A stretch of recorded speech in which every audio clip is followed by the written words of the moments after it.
Conte d'amour. Alexandre Weil. La reine de fer et la reine de soie. 7e partie.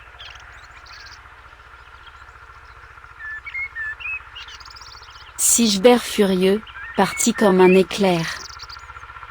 Mais sa lance, se brisant contre la cuirasse de la reine, vola en éclats. Et au même instant, il sentit le froid du fer, sous l'aisselle droite. Il chancela, se pencha en arrière, se remit, brandit son glaive.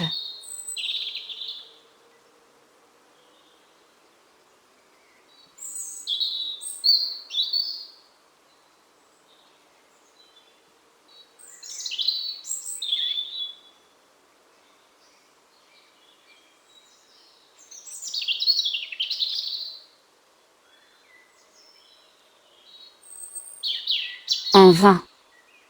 D'un second coup, la reine l'abattit. Pour la première fois de sa vie, il était vaincu. À peine fut-il désarçonné, que la reine, sautant à terre, ordonna à ses gens, de cesser le combat, se jeta sur le corps, presque inanimé, de Sigebert.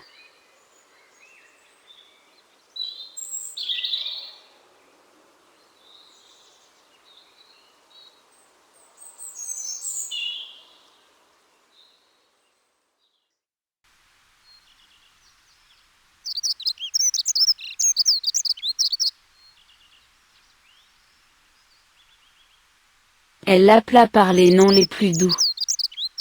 Et folle de douleur, le fit transporter dans sa tente. Ce jour-là même, elle envoya Raoul, son serviteur le plus dévoué, vers Rosemonde, chargé de lui apporter une fiole de poison.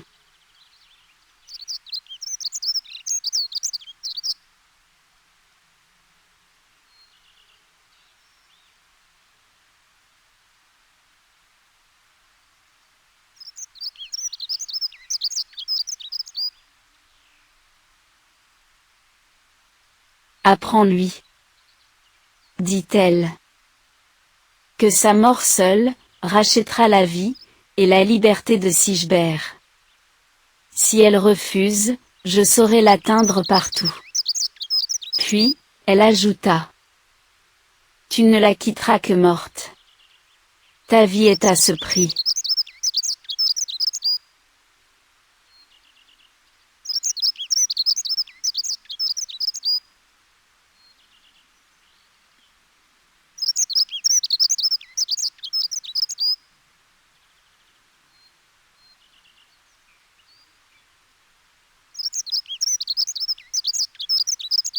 Rosemonde, à cette nouvelle, prit la fiole des mains du messager, et dit, ma vie appartient à Sigebert.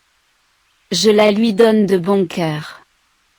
Elle approchait le poison de ses lèvres, quand Raoul, touché de sa beauté, attendri de ce sublime dévouement, arrêta vivement son bras.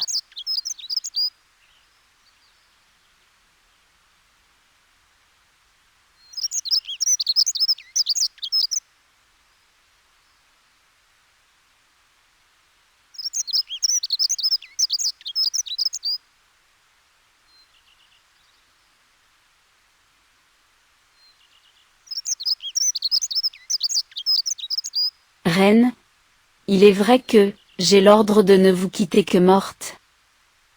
Mais, je mourrai plutôt moi-même, que de voir la plus belle, la plus vertueuse créature de Dieu, périr ainsi, à la fleur de l'âge.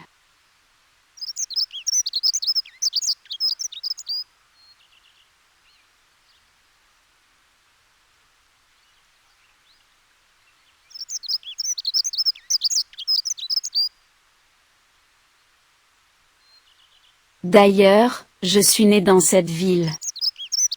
Vous avez fait du bien à ma mère. Et je bénis Dieu, de pouvoir vous le rendre. Voici ce que je vous conseille. Quittez ce palais, et ces habits de reine. Je vous cacherai dans un endroit, où personne ne pénétrera.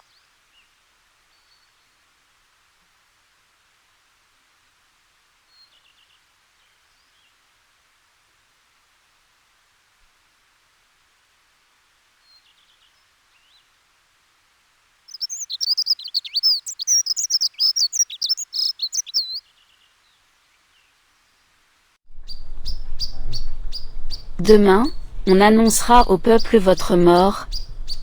Après-demain, on célébrera publiquement vos funérailles. Je retournerai vers ma maîtresse, pour lui apprendre cette nouvelle. Sigebert sera libre. S'il vous aime toujours, vous le reverrez.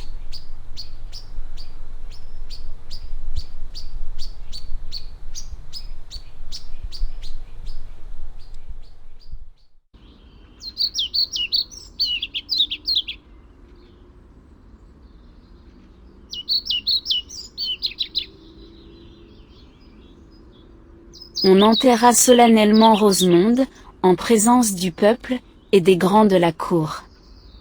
Elle, quittant le château et la ville, déguisée en servante, suivie seulement d'un vieux paysan, arriva à l'endroit, que Raoul lui avait indiqué.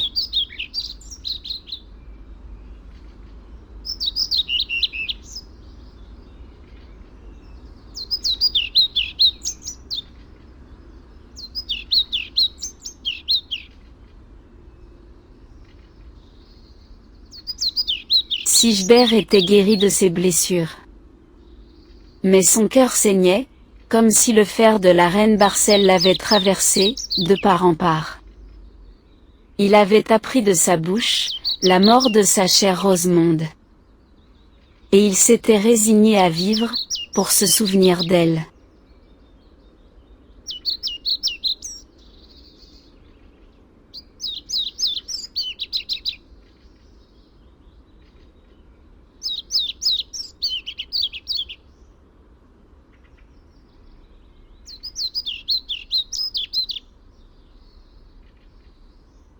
Étant prisonnier, Sigebert ne vit personne, car la reine Barcelle lui apportait elle-même ses repas. Il restait sourd à toutes les prières de sa châtelaine, qui ne cessait de lui offrir la liberté et sa couronne en échange de l'anneau nuptial.